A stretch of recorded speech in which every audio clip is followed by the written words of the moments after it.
김민정 국민의힘 의원 야당의 김건희 여사 특검법에 맞서 삼김 여사 특검을 하면서 주목을 받았죠. 이번 전당대회에서 최고위원 출마를 선언하셨는데요. 사실 저희 스튜디오에 출연하시려고 했는데 지금 국회에서 있는 필리버스터 때문에 전화로 연결하고 있습니다. 지금은 국민의힘 박준태 의원이 필리버스터를 하고 있는데요. 김민정 국민의힘 의원 전화 연결해보도록 하겠습니다. 안녕하세요. 네, 안녕하세요. 네, 지금 필리버스터 도중에 전화 연결이 됐는데요. 피곤하지 않으세요? 네, 너무 많이 피곤합니다. 네. 오늘 사진이 화제가 됐습니다. 아유, 정말 부끄러운 일입니다. 그러나 또 다른 한편에 있어서는 지금 필리버스트,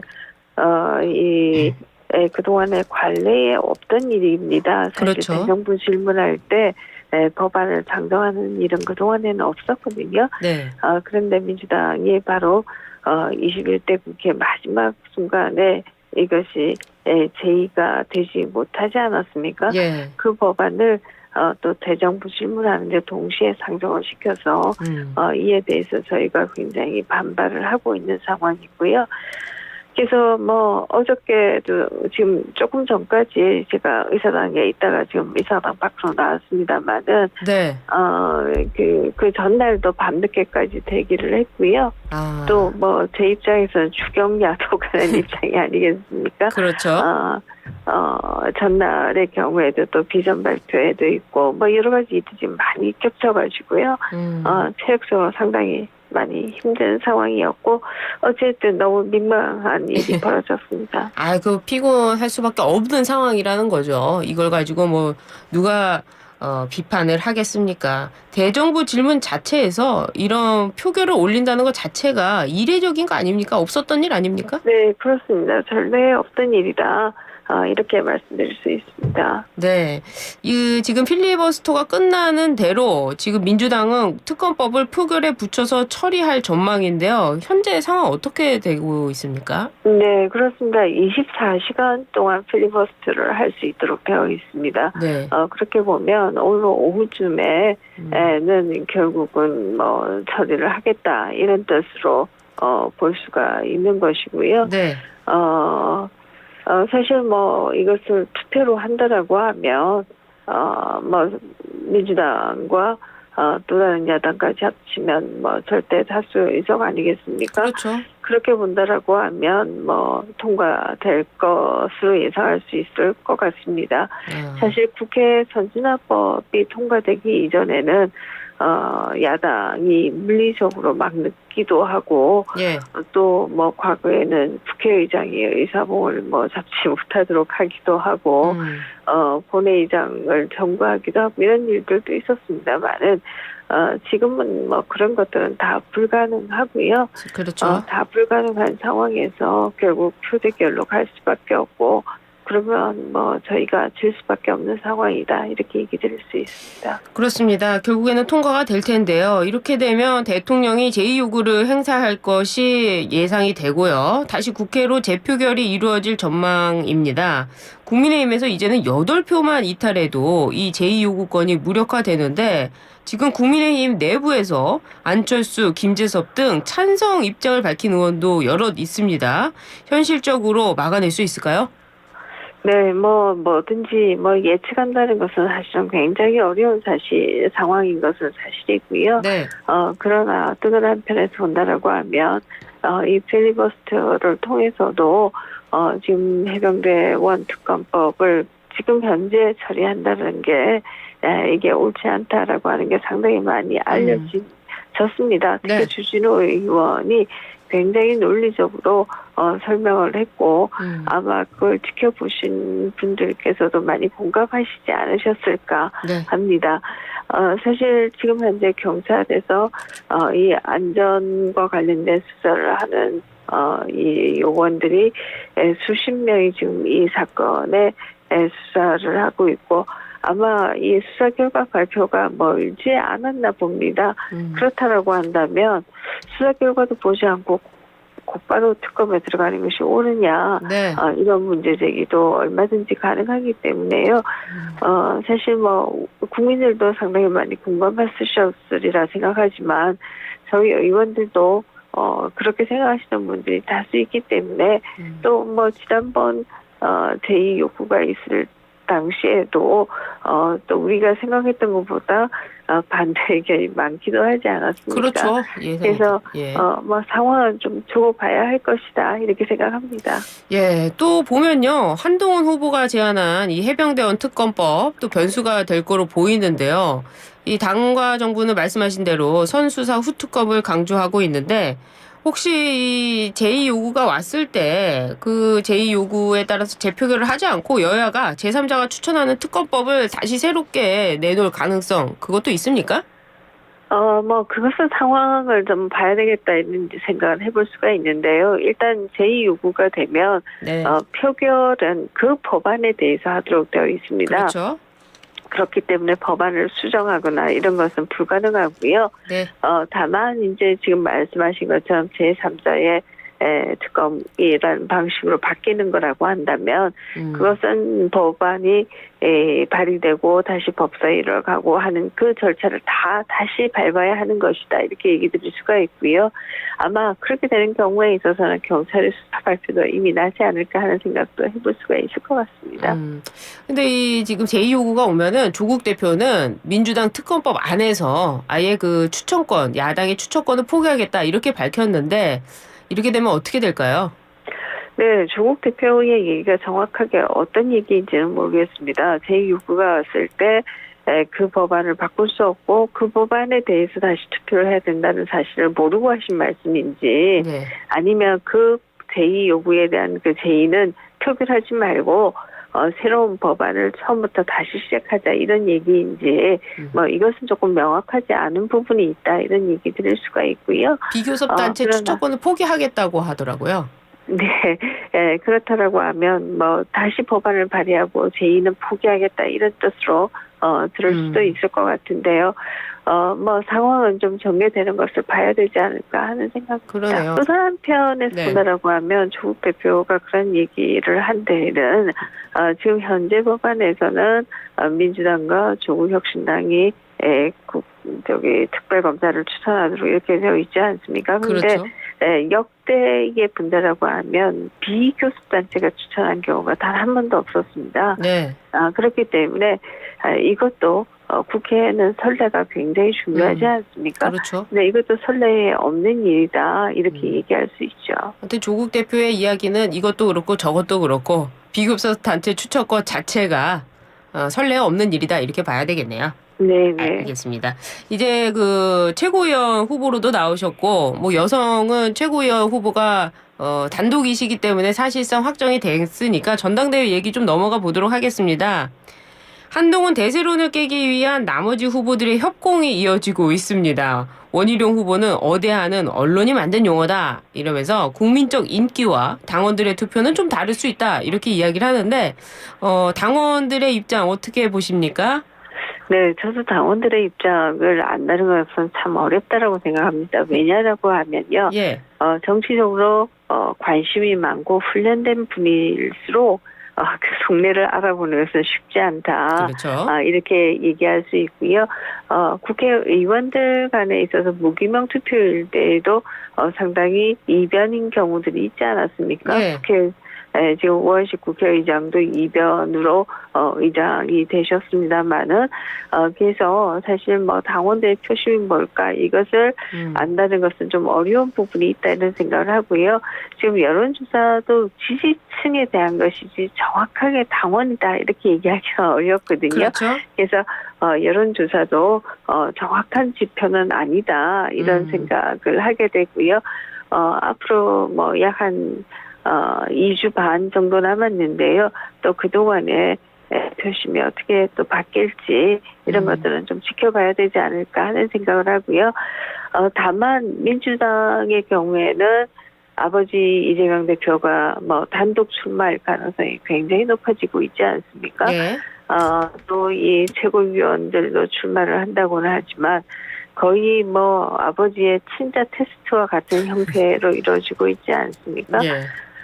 이것과 비교해 본다라고 하면 우리는 그래도 제대로 된 경쟁을 하고 있고 그런 면에서는 그래도 저희가 조금 더 나은 민주적인 정당이다 이런 얘기 드리겠습니다. 그렇군요. 한동훈 후보는 대통령과 사이가 멀어졌다 이런 걸 계기로 지금 배신자 프레임에 갇혀 있는데 사실 당원들 특히 영남 이쪽 그 지지자분들에게는 굉장히 민감한 부분 아닐까요? 네, 그렇습니다. 사실 뭐 이제 지난 총선 때, 뭐 약속 대전이다, 아니면 진짜 갈등이다, 뭐 이런 논란들이 있지 않았습니까? 있었죠? 그런 것들이 지금도 좀 계속되고 있는 측면이 있다, 이렇게 얘기 드릴 수가 있고요. 네. 그러나, 또 다른 한편에서 보면, 또 뭐 누가 후보가 되든 사실 누가 어느 후보가 되든 또 윤석열 정부의 성공이라고 하는 목표는 또 같을 것이다 이런 예상도 해볼 수가 있어서요. 사실 그 대상은 굉장히 어렵습니다.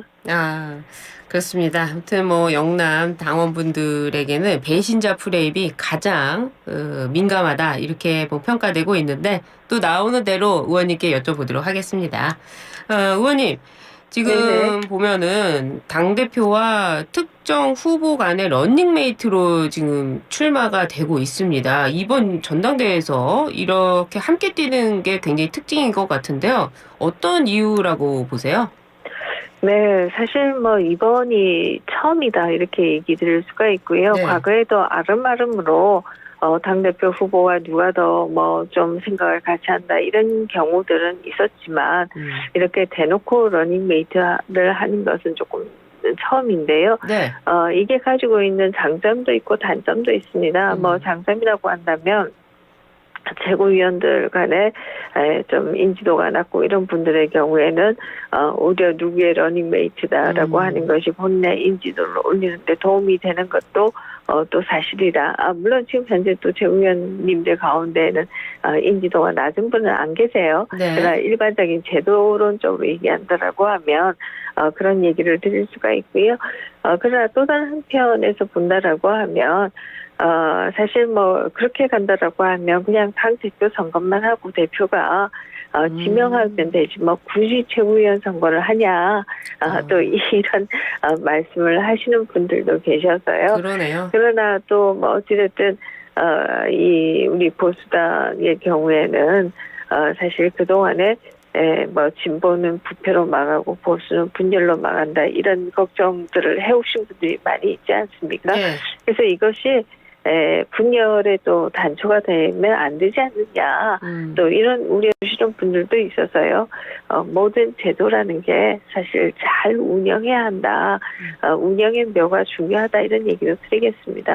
보니까 당대표의 줄 세우기 논란, 또 보수 분열의 논란, 이게 좀 더 단점이 많아 보이기도 하네요. 알겠습니다.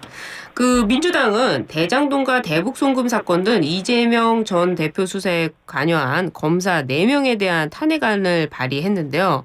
이 탄핵안을 발의하면서 또 법사위로 해당 검사들을 일주일에 1명씩 불러서 조사할 걸로 알려졌습니다. 이 사태 어떻게 보고 계십니까? 네, 사실 제가 이 얘기는 좀 드려야 되겠는데요. 네. 이 입법청문회란 이름으로 해병대 특검 법안에 대한 입법청문회를 하지 않았습니까? 네. 근데 입법청문회라고 하는 것은 영어로 legislative hearing이고요. 네. 이것은 법안을 만드는 데 필요한 정보를 얻는 그런 정말 이해관계자로부터 본인들의 이해관계를 듣는 자리다 이렇게 얘기 들을 수가 있습니다. 그렇죠. 제가 박사학위 논문이 1934년부터 88년까지 미국 통상법안에 대한 분석이었거든요. 네. 그 당시에 미국 통상법안에 대한 이 입법청문회들을 보게 되면 정말 수많은 이해관계자들이 와서 자신들은 이 법안에 대해서 어떻게 생각한다. 네. 이런 얘기를 하고 가는 곳이지 이것이 마치 조사청문회처럼 이루어지는 것도 아니고 뿐만 아니라 뭐 윽박 지르고 뭐 10분간 퇴장 뭐 나가서 발 들고 손 들고 있어 뭐 이것은 뭐 정말 너무나 야만적인 국회의 모습, 야만적인 한국 정치의 상황 이런 것들이 너무나 적나라하게 드러난 것이 아니냐 이런 얘기를 들을 수가 있고요. 이것은 결코 입법 청문회가 아니다. 우리는 마치 청문회라고 표현하면 그냥 히어링입니다. 네. 히어링은 듣는다는 것이거든요.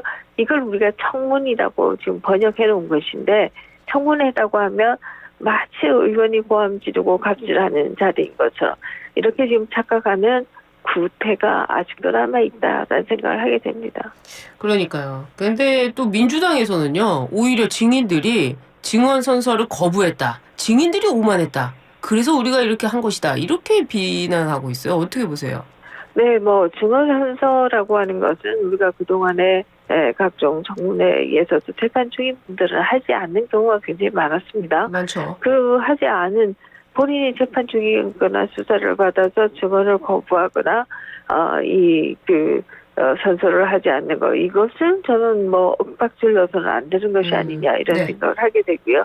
사실 재판에서조차도 자기에게 불리한 짓을 강요당하지는 않지 않습니까? 그렇죠. 본인이 자백하는 것이 더 바람직하고 자신의 양심에 맞다라고 생각해서 혹은 또 형량에 도움이 될 것 같다고 생각해서 자백을 하든지 아니면 그런 여러 가지 불리함에도 또 자신의 양심에도 어긋남에도 불구하고 계속 그 진실을 얘기하지 않든지 이것은 다 본인의 선택인 것이지 이것을 뭐 강요해서는 안 되는 것이 재판에서도의 원칙이다 이렇게 본다라고 하면 도대체 여기가 어디인데 이런 짓을 할 수가 있는가. 그야말로 원님 재판이라고 하죠. 네. 네 죄를 네가 알겠다. 어서 고백해라. 차라. 이런 자리가 지금 그야말로 조선시대도 아니고 국회에서 버젓이 벌어지고 있습니다. 지금 이재명 대표 수사에 참여했던 검사들을 불러다가 이재명 대표가 변호했던 변호사가 이제는 국회의원이 돼서 이 검사의 그 청문을 한다는데 이 상황 자체를 좀 짧게 좀 평가를 해주세요. 네, 이해 충돌이다 이렇게 얘기할 수밖에 없겠죠. 소위 이재명 변호사인 분들이 법사위원회에 와서 관련된 사건에 얘기하는 것도 이해 충돌이고요. 지금 이성윤 의원이나 박지원 의원은 재판 중입니다. 재판 중이면서 또 이렇게 법사위원회에서 법원을 소관으로 또 위원회 활동을 하는 것도 이해 충돌이고요. 지금 법사위원회에는 과거에 재판 청탁의 의혹을 받던 분도 계세요. 이것도 이해 충돌이고요. 결국 이해 충돌이 있는 분들만 지금 다 모여가지고 법사위원회하고 지금 소위 갑질을 하시는 게 아니냐. 또 자기의 재판에 유리하게 이용하는 것이 아니냐 이런 의혹을 상당히 가질 수밖에 없고요. 이런 부분에 있어서는 정말 우원식 국회의장이 좀 나서셔야 되는 게 아니냐 이런 생각을 하고요. 그러나 어쨌든 그보다 더 큰 문제라고 한다면 이재명 대표를 수사했던 검사들을 탄핵 대상으로 하겠다라고 하는 것은 이 나라가 도대체 누구의 나라냐 이재명의 나라냐 이런 얘기를 할 수밖에 없고요. 정말 도둑이 이 포조를 향해서 몽둥이를 들고 있는 이런 상황 이걸 우리가 정말 우리 국민들께서 지켜보셔야 하는 건가 하는 생각조차도 합니다. 그러게 말입니다. 그 민주당이 탄핵을 예고한 사람이 또 있는데 김홍일 방통위원장입니다. 탄핵안이 처리되면 결국 직무가 정리되니까 이 사퇴를 했습니다. 민주당이 꼼수 사퇴라고 하는데요. 어떻게 보십니까? 네, 국정 파괴 세력이다 이렇게밖에 얘기할 수 없고요. 지금 방통위원장은 두 번째 아니겠습니까? 그 이전에 이동관 방통위원장도 아무 이유 없는데 탄핵을 하겠다라고 하니까 결국 본인이 먼저 사퇴를 하셨어요. 업무가 마비. 왜냐하면 이게 수추가 되고 나면 판단이 헌법재판소가 내릴 때까지는 업무가 다 마비되는 거 아니겠습니까? 이걸 막기 위해서 결국 사퇴를 한 것이다 이렇게 얘기 드릴 수가 있고요. 사실 그동안에도 민주당이 탄핵 소추한 분들이 많잖아요. 판사, 검사, 그리고 또 행안부 장관 등에 대해서 탄핵 소추를 했지만 다 기각이 되었어요. 그 기각된 것에 대해서 왜 민주당은 전혀 정치적인 책임을 지지 않는가? 왜 반성하지 않는가?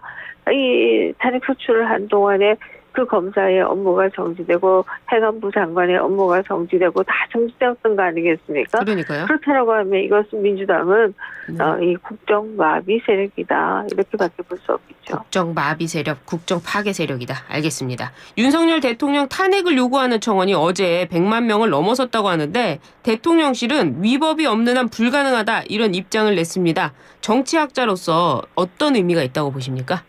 네, 사실 2020년 2월에 문재인 대통령에 대한 탄핵 청원이 있었고요. 네. 이 청원이 148만 명까지 갔습니다. 네. 그 당시에 그 청원 사이트는 한 달이 지나면 자동으로 리셋이 돼버려서 영으로 가게 되어 있었습니다. 그 대신 대답을 했는데요. 그 대답은 지금의 청와대의 대답과 똑같다. 용산의 대답과 똑같다. 이렇게 얘기 드릴 수가 있고요. 그렇지만 상황은 저는 많이 다르다 이런 생각합니다. 네. 그 2020년 2월에 어떤 사건이 있었느냐라고 하면 바로 청와대의 8개 조직이 울산시장 선거에 개입을 한 사건이 있었고 이에 대해서 검찰에 기소가 있었던 때입니다. 네. 그러면 지금과는 굉장히 다르죠. 그 당시에는 구체적으로 실체적으로 민주주의에 있어서 가장 중요한 선거에 개입한 그렇죠. 특히 네. 이 개입도 단순히 무슨 정책을 고취한다 이런 것이 아니라 아예 하명 수사를 하지 않았습니까? 지금 재수사하고 그렇게, 있죠. 예. 네. 네. 그런 상황에서 148만 명이 청원을 했지만 본인들은 그렇게 간단하게 그냥 끝내버렸어요. 예, 그렇습니다. 그래도 뭐 저희가 시간이 있으면 더 듣고 싶은데 이 말씀은 또 저희가 다음에 연결해서 더 들어봐야 되겠네요. 지금 상황이 다르다 이렇게만 정리를 하겠습니다. 네, 감사합니다. 말씀 잘 들었습니다. 지금까지 김민전 국민의힘 의원이었습니다. 크리네요.